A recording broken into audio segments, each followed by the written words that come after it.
In this video, I'm going to show you how to make this really fun ping pong ball game and teach you all kinds of things about how to cut plywood on your CNC machine.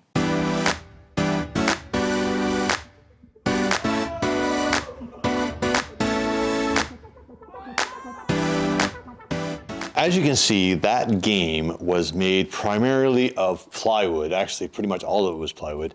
And I've never had much luck cutting plywood. And all the times I've ever cut it, I end up having the top surfaces all kind of rough or the bottom surfaces all chipped away. All kinds of stuff happens to me. Now, I don't necessarily follow all the best practices that come along with cutting plywood.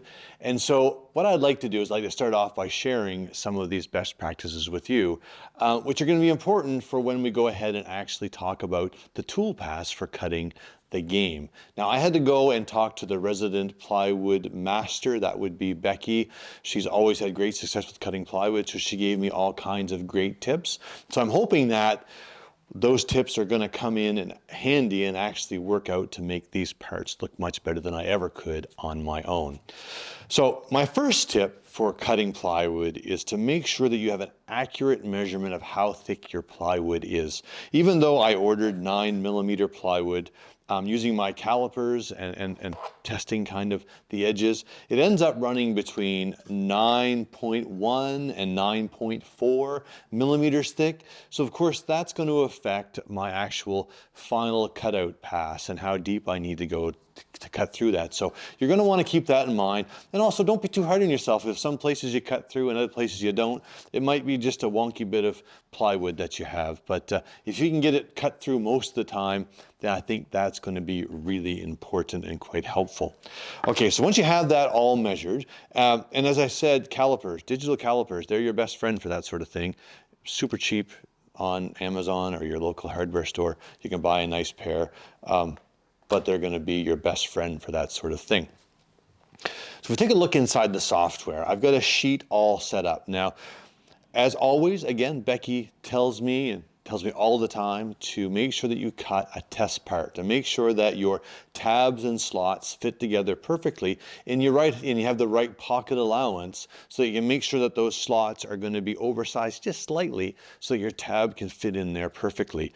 I don't always cut test parts, but when I do, I like to make them useful things. So in this case, I think a nice trophy with a base would be kind of a fun giveaway with, to whoever wins the game, and I didn't waste a test part. And also what's nice about this test part, the way I have it set up, is that we can actually go over how you may need to edit the file if you use different material than 9mm plywood. So when you download this project, you're going to get two files. You're going to get this one that'll be set up with all the proper tooling for 9mm plywood. There's going to be a second file that's going to come along with this that's going to be set up just like this, where you've got rectangular slots without any fillets, and you've got tabs that are not attached to the main sort of part.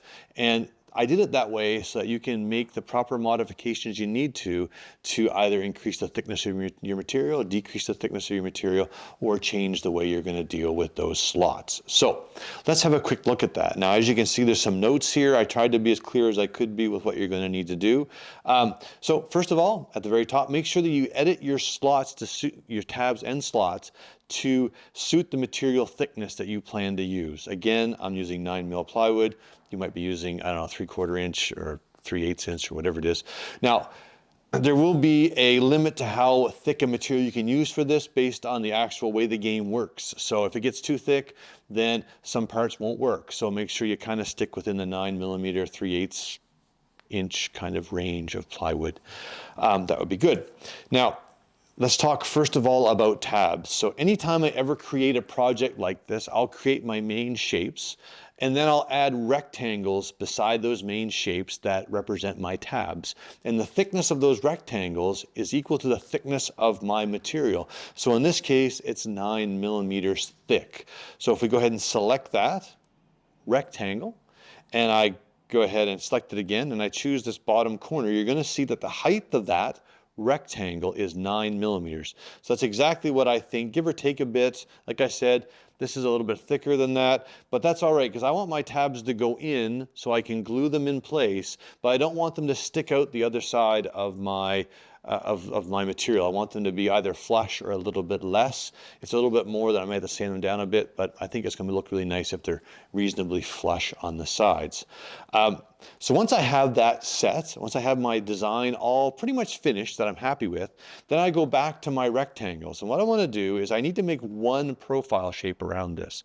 So with that rectangle selected, I'm just going to go ahead and pull it in, not pull it in, but exaggerate it inside of my main part. The part that's outside of this is still 9 millimeters, but I've made the rectangle a little bit taller so that if I hold down my shift key and select this outside vector, I can go ahead and weld it together to give me one profile cut.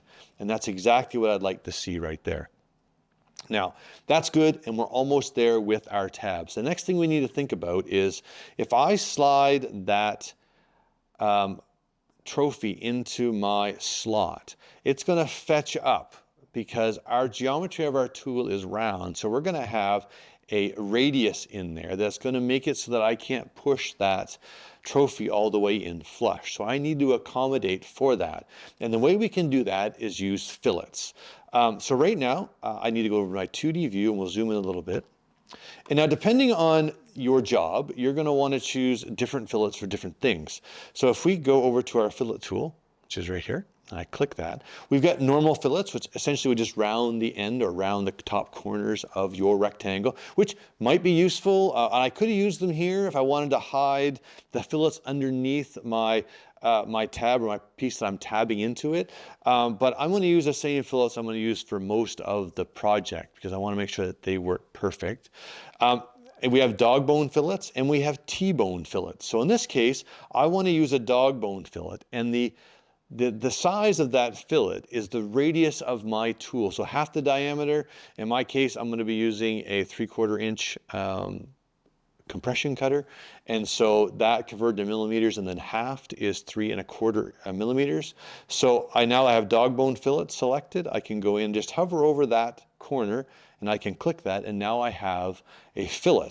And what's going to happen is my tool is going to run along the bottom of that tab, around the corner, dip inside of here, which allows me to press my base of my trophy or the material I have my slot into right up flush against the bottom of this trophy. And with two of those there, I'm pretty much set now that this should fit in there perfectly. So I can close down my fillet tool and go back to my 3D view for a second. So that looks pretty good. I'm happy with that, and that should work. And I can prove that it should work-ish if I grab this vector and I hold down my control key and copy it. I press 9 on my keyboard, escape first, press 9 on my keyboard to rotate that around, and I line that up with this rectangle here, which represents my slot. And they should be the same height, and they are, exactly. So this should fit into that hole, assuming I cut that slot correctly. So I'm going to delete that for right now. And let's talk about our slots for a second. So I have 3 different trophy bases here, and they each have a slot in the middle. That's that rectangle. And so what I need to do is I need to add fillets to that so that I get nice sharp corners here. Well, not sharp corners, but I have material removed on those corners, so I can slot that trophy in there nice and cleanly. So let's grab that. Let's go back to our fillet tool. We'll go to our 2D view as well, and let's just go down and focus in on that. Now in this case, I'm going to use T-bone fillets. Again, you could use any of the combination of those if you'd like to, but I'm going to be using the T-bone fillets later on in our job, so I may as well just use them here.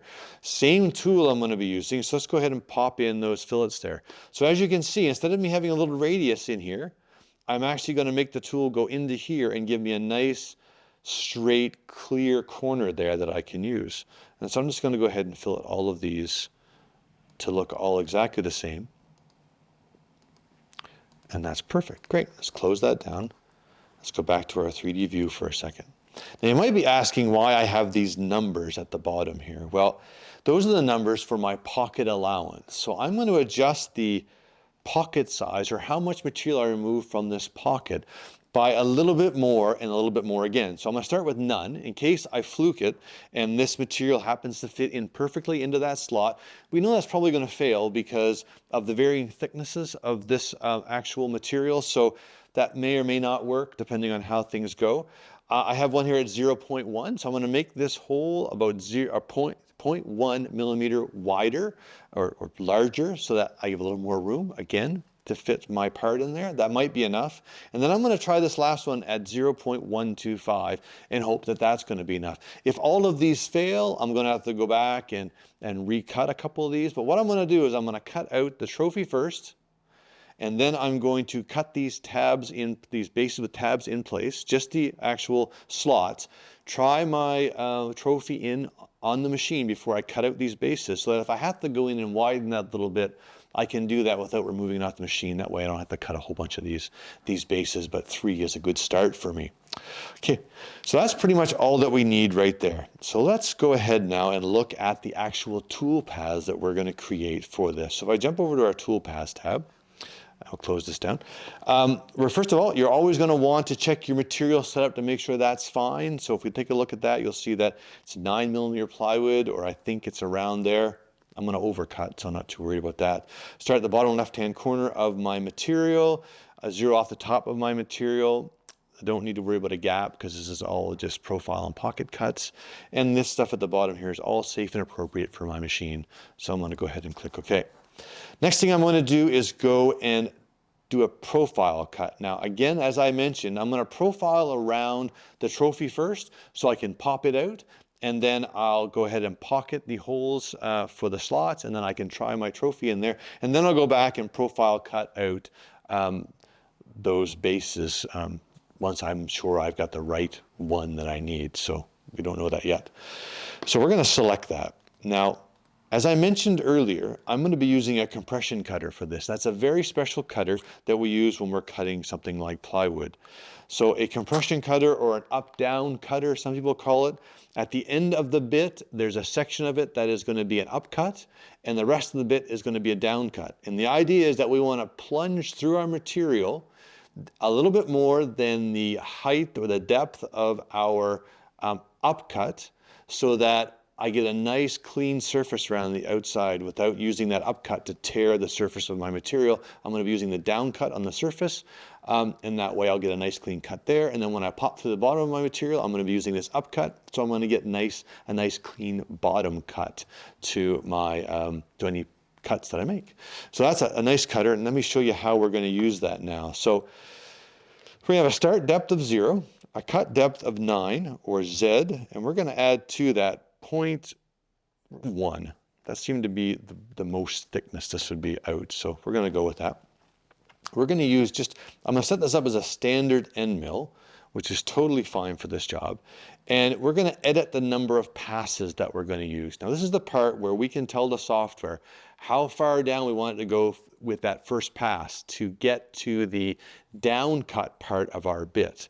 So in this case, it's about a 1/4 inch. So we're going to make that 6.35 millimeters and a little bit more. So let's go ahead and delete out that first pass. In this pass, we're going to edit this to be maybe 0.5. Okay, and we hit apply. And you see that I'm going to have one big deep pass and then a shallow, small sort of finishing pass. And that should be perfect. We'll just click OK. We're going to cut outside the line. We're not going to do a separate last pass. We're going to add in some tabs. So let's go ahead and jump over to our 2D view for a sec. And we'll add in some tabs. And we'll put a tab at the top and one at the bottom. I don't want to put them anywhere that it might impede me putting this inside that slot. So, or over sanding or anything like that. So the top and the bottom of this will be perfectly fine. I think it's quite a small part. So that's okay. Let's close that down. 15 millimeters wide. It's probably pretty good. Yeah, and 2 millimeters thick. That's fine. Now we're going to think about ramps and leads. And now this is one of the things that I should use more often. It will help lengthen the life of your tool. It makes it so that you don't put a lot of extra stress on your tools. And especially when it comes to something like a compression cutter, we can kind of work our way down into our material outside of our part, past this 1/4 inch that we have that we want to try and get into the material. Or a little bit more, excuse me. And then we can actually engage the side of our part at the right depth, and that should make it so that we get a nice, clean edge to that. So let's start off by talking about ramps. So we're going to add a ramp to the toolpath.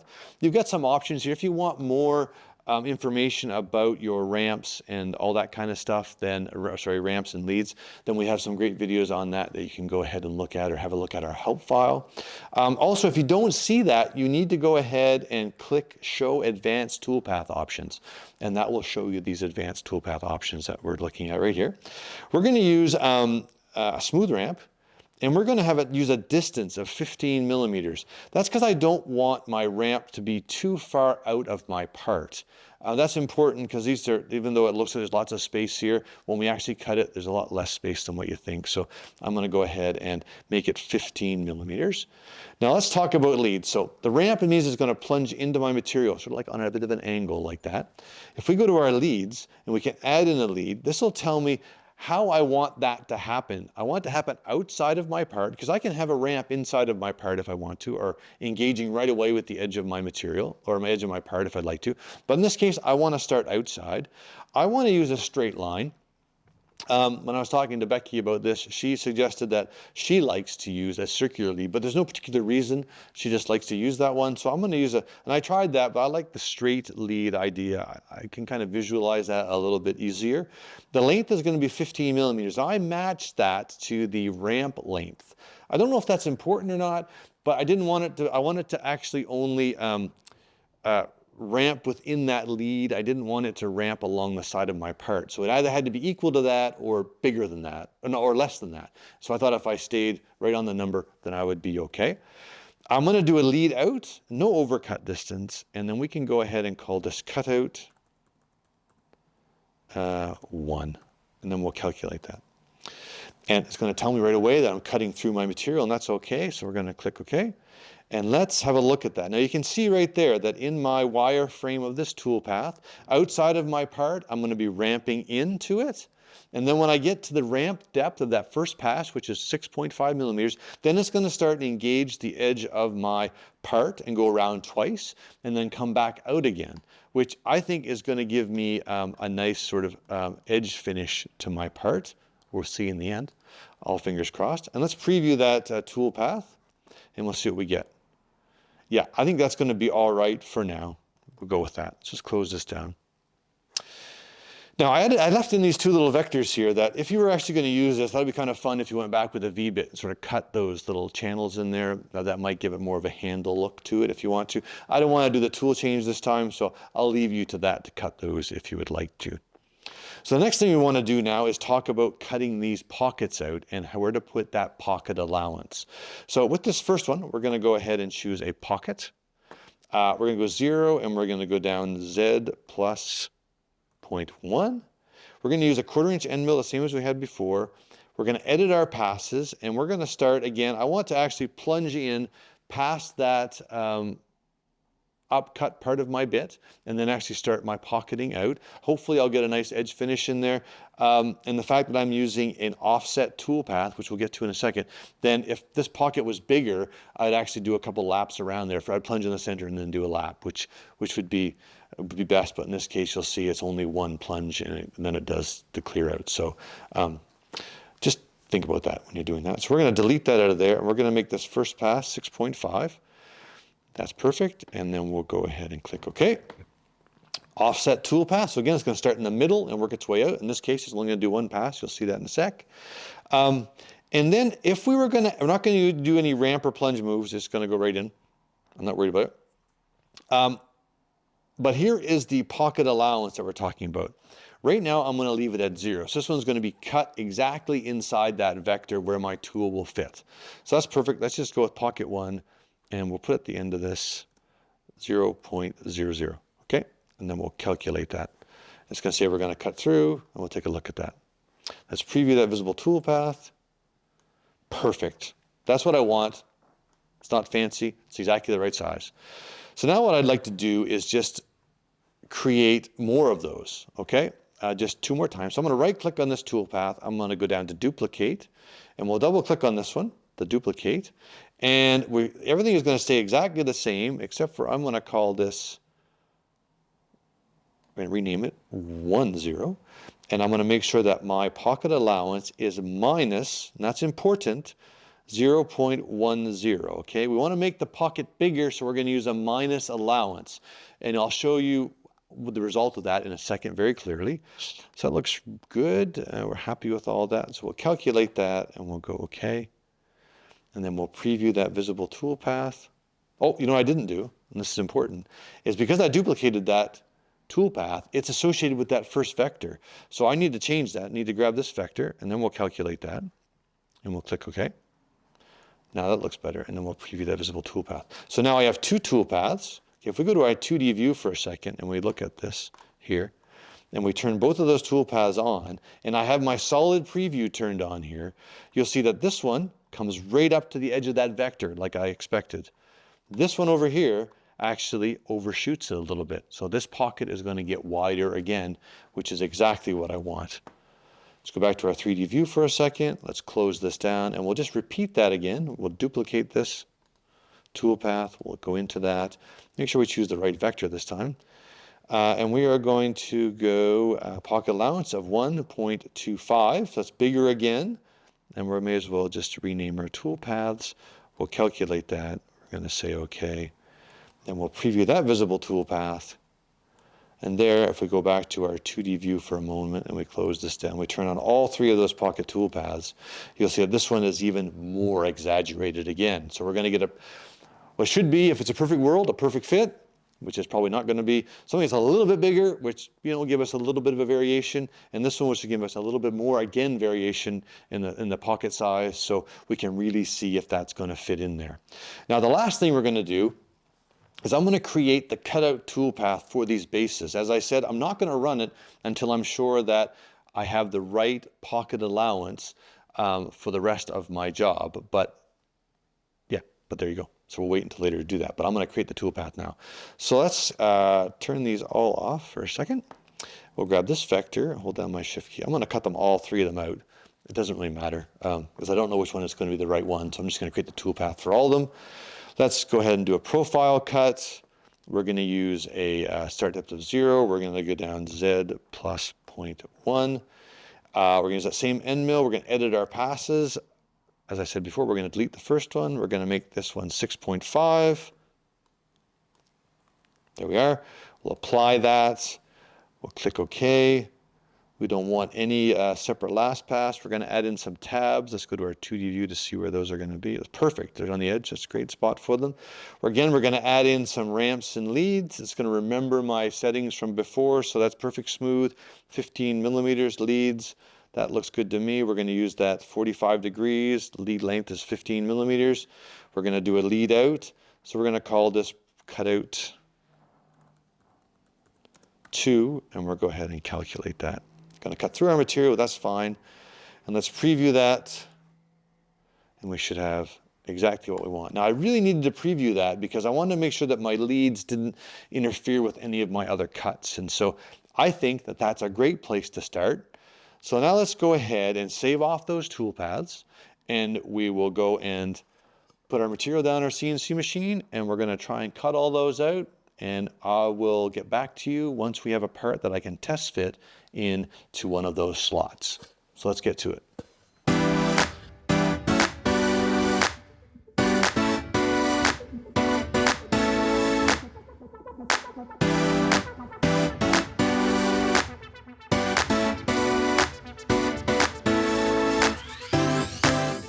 Okay, so as you can see, when we cut that out, the ramps and the leads worked pretty good. There was still some chipping on the surface of the part, but I think that it could just come down to the plywood. It's not, everything else is nice and clean, so everything looks great. And we've got the 3 slots, and we've got my tabs. So let's just go ahead and try it in each of the slots, and we'll see what happens. So we'll try it in the first one. It's definitely not going to go in there. The second one, it's pretty close. The third one, I think if I force that in there, that's going to be perfect. So the 0.125, I think that's going to be great. And once I get these cut out, we'll know for sure. Let's do that.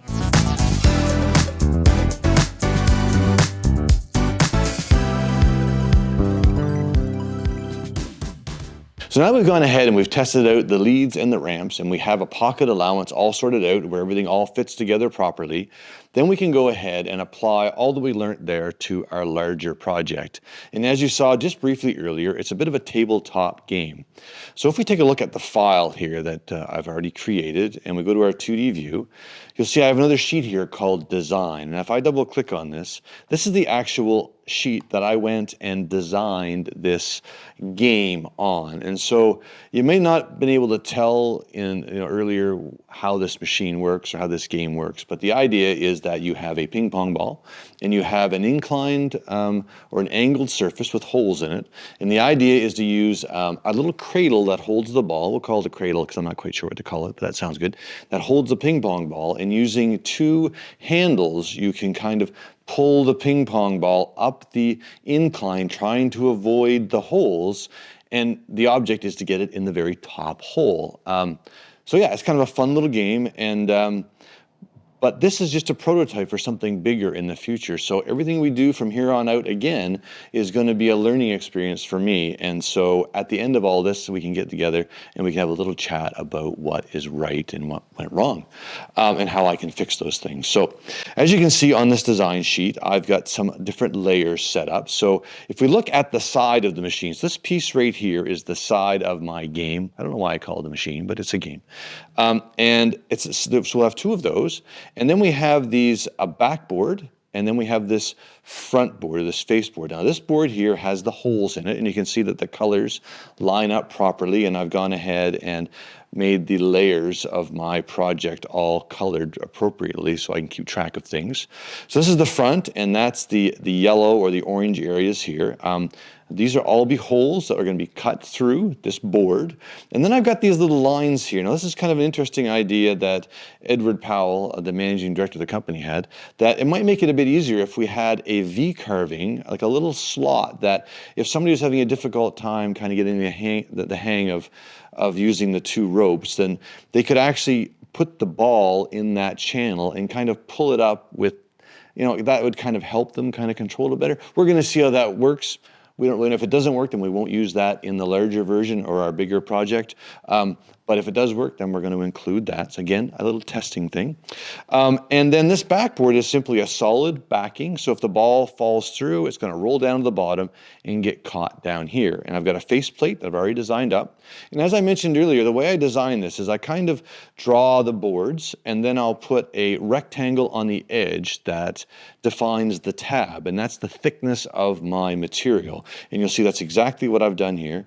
If I go ahead and let's just show only my front, just for fun, you'll see that I've got this rectangle and then this board and another rectangle. So those are my tabs, and that's my main sort of shape. And what I'll do in the end is I'll actually take those two little rectangles and stretch them into that main shape and then weld them together and then add my fillets, just like we saw earlier. Let's go ahead and turn everything back on again so we can see everything. Okay, and I think that's pretty much it. We've got this front board down here that doesn't quite line up with the face of this. That's because I had to move it down so I could see it better, but it is the right size, hopefully, in the end. Now, one thing that's really nice about our software and the way it works, and this is kind of a little sort of a tip or a trick or maybe even a hack, where I can go ahead and grab all of these vectors. So this is the cradle. These lines here are my cradle, so like a little halo around the ping pong ball. So if I grab all of those and I hold down my shift key and grab these two vectors here, and they sort of reference, or they're reference to the strings that are going to run down, and I go into node mode, I can select all of these nodes, and then I can kind of move it and get a sense of how this is going to work. And you can see I can kind of get the ball through here, I can get it around there, and maybe these holes are a bit close, but that's okay. It's a smaller version, so hopefully it will really prove the whole the proof of concept for this idea. And then I can move it up here and drop the ball in the hole, and it will fall down to the bottom. So that's a nice little trick you can do if you want to. Let's just undo that and put everything back where it is. So as I said, this is the way I designed it, and I think that it looks pretty solid. So if we go ahead and take a look at my sheets, I've got some more sheets set up here. So we have the front and the face, which if I zoom out, you'll see it over here. That's this guy right here. So that's just me copying those vectors from the design over to this new sheet. And I did exactly what I said. I pulled in or expanded those rectangles, welded it together and added my little fillet in there. Did the same with the faceplate. I've got some V-carving here that we'll add in, and then we have those channels there around the outside. If we take a look at the back sheet, which is right here, it's literally just a rectangle with the tabs set up as you saw. I've added a little recess in the top here as a handle. Hopefully, again, this is a test, that you'll be able to pick it up by this handle and carry it around if you'd like to. And then I have these two actual handles here. Now, these are what are going to be, or I hope I'm going to add to the ends of the string so that you can hold on to them and you can kind of pull this cradle up and down. This is an option. I could have probably just gone and got some handles for like blinds and so on or something like that, but I thought that if I could include it and make them all in the plywood, and this is just a backboard, right? So this should just be waste, or up here anyway is waste because it's hidden behind these holes over here. So it should be pretty good. And then a little V-carve star in the center so you know what the object of the game is, or where the end is. And then we have the legs and the cradle. So if we look at this sheet, you'll see that I've gone ahead and added the dog bone fillets to the to these channels here. So hopefully the face and the back will actually slide in nice and tight into those holes. And then we have these two circles here, which is going to be the bottom part of our cradle or the halo of the cradle. And then this will actually sit on the bottom edge. That way the ball won't fall out, and I'm hoping that with the angle that we have it at, it should rest in there quite nicely and should be good to go. Yeah, so that's pretty much it. Now, again, I've used all the stuff that we learned from the test part to modify my vectors, so they're all going to work. Now let's just go ahead and think about the tooling that we made. I was happy with all the tooling that we did. One thing that I would like to do, I think, again, this is a test part, so this is really handy, is I think I might slow the machine down a little bit, the feeds and speeds just a little bit, and I think I'm going to make my leads a little bit longer. I'm hoping that that will maybe minimize some of the chipping that I had as the bit entered into where my part is. But again, as I said earlier, this just might be poor quality, or that might have just been a bad area of gluing that happened on the plywood. So maybe there's not much I can do about that. So let's quickly go ahead and let's just tool up this first part here. We'll grab this vector here and this vector down here, and that's be good. So we're going to do a profile cut. Okay, and we're going to cut all the way through our material. Again, another thing that I want, not again, but another thing I'd like to say is that you should really be careful that you measure up all of your plywood. Even though I bought or had cut some blanks, some small blanks, these could definitely vary in thickness. So because they came from different sheets of plywood, so you might want to go ahead and just double check all of that with your calipers before you start actually tooling this out or creating your tool paths. So I'm going to go Z again. We have plus 0.1 of an inch, or millimeter, excuse me. Actually, I'll make it 0.2. I really want to cut through this nice and clean. We're going to use that same 1/4 inch end mill, and as I said before, we're going to edit our pass depths, and we're going to delete the first two, or we're going to delete the first one, and then we're going to change this one to be 6.5, and we'll hit apply. And that looks good, and we'll click OK. We're going to go outside the line. We're going to add in our tabs. We'll edit where our tabs are going to be. We'll just pop maybe 2 on top and 2 on the side. Just be careful when we sand off these ones on the side that everything is okay. I'll put 2 on this one as well. Maybe 1 on the ends, just so it holds in there good. So we'll close that down. We're going to go ahead now and add in our ramp. So before, our ramp distance was about 15 millimeters. Well, I think I'm going to change that to be 25 millimeters, which is about 1 inch. Everything else is fine. When it comes to our leads, we're going to add in our leads, and we're going to make those 25 as well. And you'll see that I'm going to use that same angle we had before, and we're going to lead out of that. And we're going to call this Cutout. And then we'll calculate that. And it's going to tell us, of course, that we're going to cut through our material, and we're going to click OK. And just looking at the solid preview here, that looks really good. one or more of the leads was clipped or removed. So obviously it was in a spot that I couldn't quite perform that for me, but I think that's okay. We're going to take a look and see what that looks like. So we'll click OK. We want to make sure that so it's the lead in that's there. So what we're going to want to do is, I believe it's selecting the start point of that vector to put the lead in there. So if we go ahead and have a peek at that vector, let's close this down and go into node mode. And you'll see that that's the start point. So if we just move the start point to a different location, maybe we'll go over, we'll make this the start point. So we can right click on that and we can change that to be the start point, or press key on my keyboard. Now if we go back in and recalculate that toolpath, let's see if that fixes that for us. And it does. So it moves the lead to that new spot. So I get both my lead in and lead out. And I think that's going to be just perfect. Great. Let's preview that just to make sure we're all right. Yep, that's great. You notice that I have one of my toolpaths colored as black, so we're just going to turn that back to material so I can see that. That looks great. Lovely. Now what we're going to do is just quickly go ahead and select all of these circles by holding down my shift key. And these are all going to be pockets or profiles, and we might do that because we don't want these things to just go flying around. So let's select those like that, and we're going to close this down. And we're going to make this another profile toolpath, and we are going to go ahead and edit this, and we're going to do the same thing we did before. I'll make this 0.5. We're going to be using that compression cutter. That's why we're changing all of these things. Click OK. We're going to go on the inside of that line. Okay, and then we're going to add in some tabs again.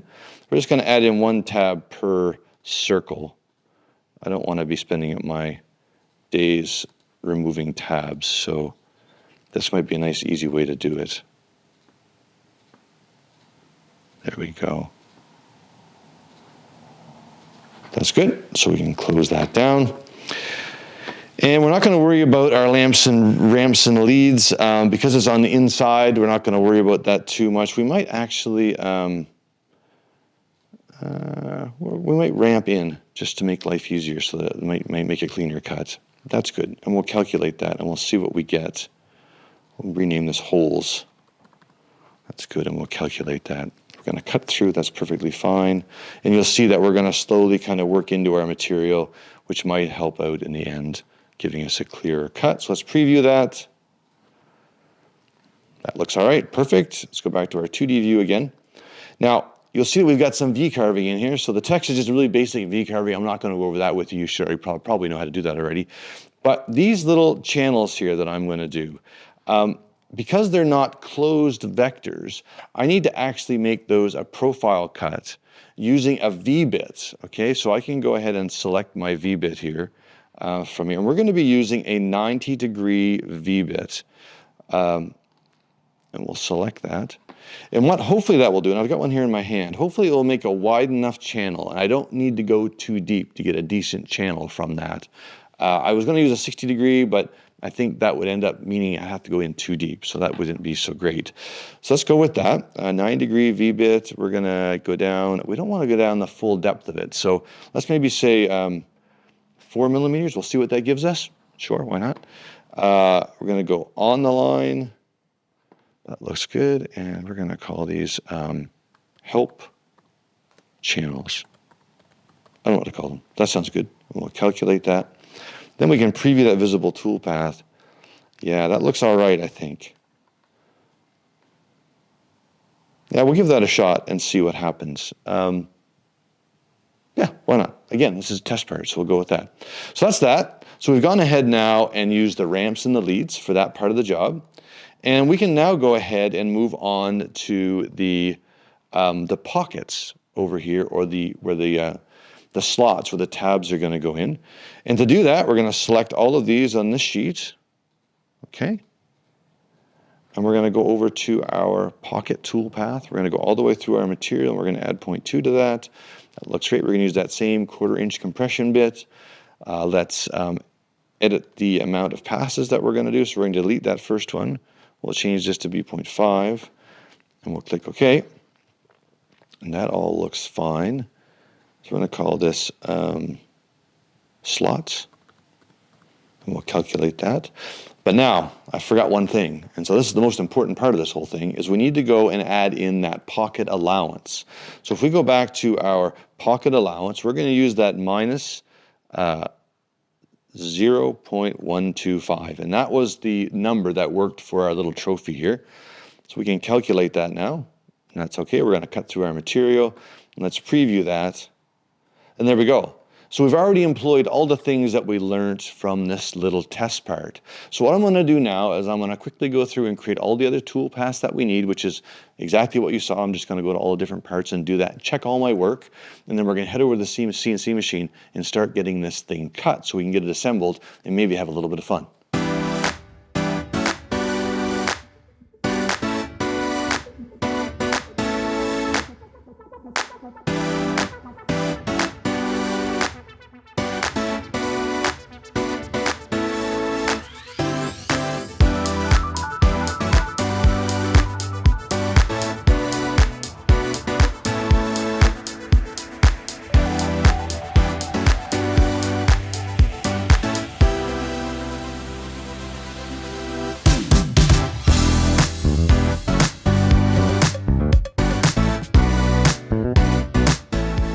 Okay, after a little bit of sanding and some assembly that you saw, and with the use of a little gentle persuasion from our trusty mallet, which by the way is a free project you can download and make on your own, this all fit together really quite well. So the next step we need to do is to start to assemble the actual cradle. So that's this circle and this little half moon piece. And once that's glued together, then we're going to use some eye hooks, and we're going to put some eye hooks in that, and we need to add 2 eye hooks up here, and then we're going to thread it through a string.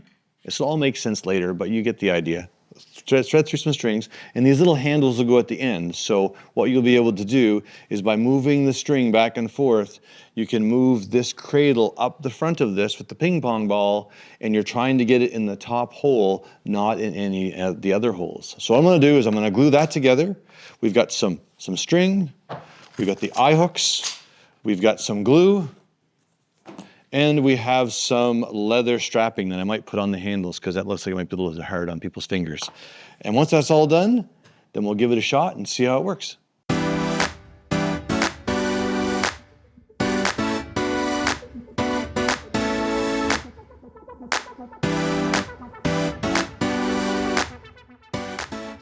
I'm really happy with how this turned out. It's really a lot of fun to play. If I was gonna remake this again, what I might do is vary the size of these holes, maybe even change this pattern in the middle a little bit to make it a little bit more challenging. But for right now, I think young kids would have lots of fun with this. Of course, it's totally customizable, so you could update it for a birthday or for an event or something like that. I think you can have lots of fun with it. Now, what's really special about this is all the things that I learned making this, I'm gonna actually transfer into making a almost 6 foot tall version of this for Maker Central that's going to be happening in Birmingham in 2025 coming up. And we really can't wait for the event. I can't wait to take all the things that I've learned and create a really neat upgraded version of this. Anyway, if you liked the video, please give it a thumbs up. If you want to see more content like this, please subscribe to our channel. If you have any questions or comments, please leave them below and I'll get to them as soon as I can. And until next time, have lots of fun. And by the way, follow us on socials so you can see this big one come to life. See you later.